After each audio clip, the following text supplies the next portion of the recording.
I'm going to read from Flashback. I'm going to start at chapter 2. Okay. In the book itself, that is from, we're going to start off from page 15, and we're going to go to page 23. So, is everyone ready for a reading? I'd like to see a little likes across the screen. Ooh, I like that. Another couple, 2, maybe 3. I'll even take 4. I'm getting greedy now. Come on, guys. Seriously. All right. Here we go. Are you ready? All right. So, again, this is page 15 from Flashback. Cover. All right. In slow motion. In a slow, seductive motion, Natalie soothed her hand over Spencer's arm. You haven't touched me in months, Spencer. Dismissing the comment, Spencer shuffled to her feet and went and sat on her favorite spot in the window ledge. It's not you, Nat. I'm emotionally exhausted. Since I started transgression therapy, I can't sleep at night. I know, baby, Natalie tried to sound sympathetic, but the sharp tone showed her frustration. I miss you, Spencer. Nicole Avery. It seems like the only thing you think about is this girl from your dreams. She's not real, Spencer. Look at me. I'm right here before you, asking you to love me. Tears welled over the brims of her eyes, staining her cheeks. Nat, please, don't cry. You know I can't stand it when you cry. Filled with guilt, Spencer reached out to take Natalie's hand, but was met with resistance. No, no more. Natalie pulled back, putting distance between them. You can't keep hurting me like this, Spencer. Either you love me or you don't, but there's no in between. Pausing long enough to run her fingers through her curly blonde locks, Natalie continued in a small voice. I'm leaving to go back home tomorrow. Raising her brow, Spencer mumbled, to your apartment? No, Spencer, I'm moving back to New York. I'm leaving you. The silence that followed became deafening. Spencer knew Natalie was waiting for a response, hoping she would beg her to stay. Instead, she said nothing as she looked out over the city. Spencer listened as Natalie complained about how tired she was of competing with the nightmare Spencer called a dream. She went on to say she was the one who had encouraged Spencer to seek help. Now she wished she had it. From the first session, you changed, Spencer. You're no longer the same woman I fell in love with. In fact, I no longer know you. Spencer inhaled a ragged breath. You couldn't argue back.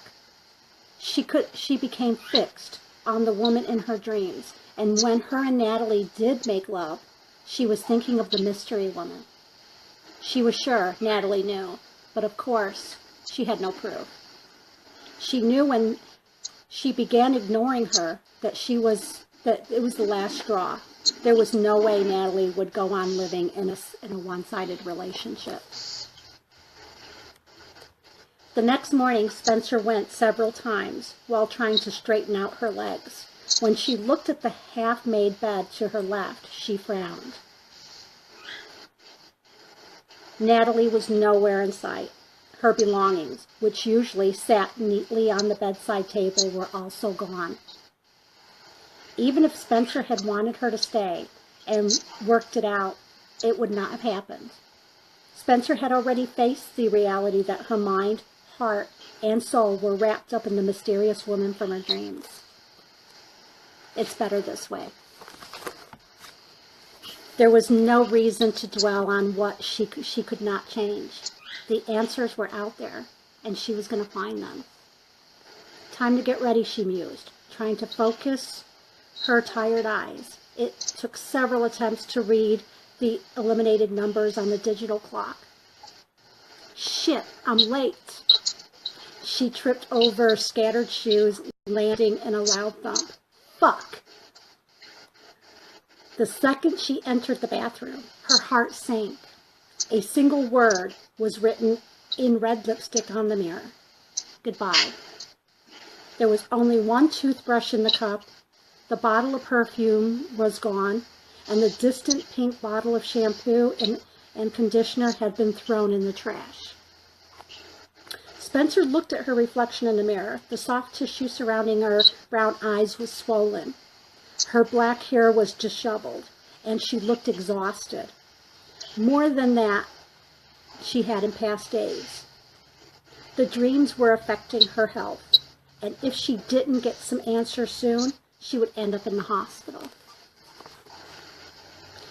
It was the end of another long week. Spencer threw her keys on the table and slumped into her favorite armchair. She stared down at the band on her finger. A single tear swelled in her eyes, but it was not a photograph that caused the tears to burst Spencer's dam of restraint. She clutched the solid wooden frame lightly in her hand, able to see her own ghostly reflection in the thin sheen of glass that covered it. She looked past her own dreary eyes and stared upon Natalie's face, caught in a moment of perfection. It had been a happy day when she'd first admitted she'd had feelings for Natalie and asked her to be hers. Her gaze focused on Natalie's eyes, glistening with the twinkling of laughter that she had once loved. Now they laughed at her. They reminded her of what she had lost. Doubt sat at the edge of her consciousness. She clutched the frame tightly, pressing it hard against her breast, wishing she could rest her head upon Natalie's shoulder for one last time. It was at that moment that Spencer realized she no longer knew how she felt. She was numb, yet somehow in agony. She longed to be free of the chains that were binding her. She found herself second-guessing everything just then. Natalie's voice rang in her mind. If you keep pushing me away, one day I'll leave and I'll never come back. I hope I did the right thing. Since the day Natalie had left, Spencer had worked long, hard hours trying to block out the... Hang on a second, guys. The reality of her personal life. She was reluctant to ask herself if she was really over between her and Natalie. Now, alone in her sorrow, with her own thoughts, she was faced with the reality of her choices. For the first time in her life, she found herself alone. The quiet of the apartment consumed her frail form. Her mother wasn't there to soothe her fears, nor was her father, who would tell her stories to make her feel better. It was just her, alone, in the loft. The same loft Natalie had found for her, using her resources as a real estate agent to get Spencer the best deal. Soon after she had moved into the loft, the dreams returned, deep inside. Spencer knew it was so much more. It was the constant image that consumed her mind. Had she really lived a life before this one? If so, why did she feel so isolated from the memories? Yet, at the same time, the bronze beauty of her dreams was all she could think about. Pen in hand, she sat upon the ledge overlooking the city. She spied the rushing traffic. Everyone seemed to be in a hurry to get somewhere, yet all Spencer wanted for the world was to stop and give her answers. Dear Diary, I'm so confused. I don't know if I made the right decision or if I fucked up. I don't know what to think anymore. It's been 4 days since Nat left, and I've not heard anything from her. Deep down, I know it's for the best, but today would have been our 2nd-year anniversary. I figured she would have called me by now. I can't believe she just walked away and left things like this. Who does that? I've called her 7 times and she's not called me back. Maybe I should have left a message. I wanted to, but I didn't know what to say.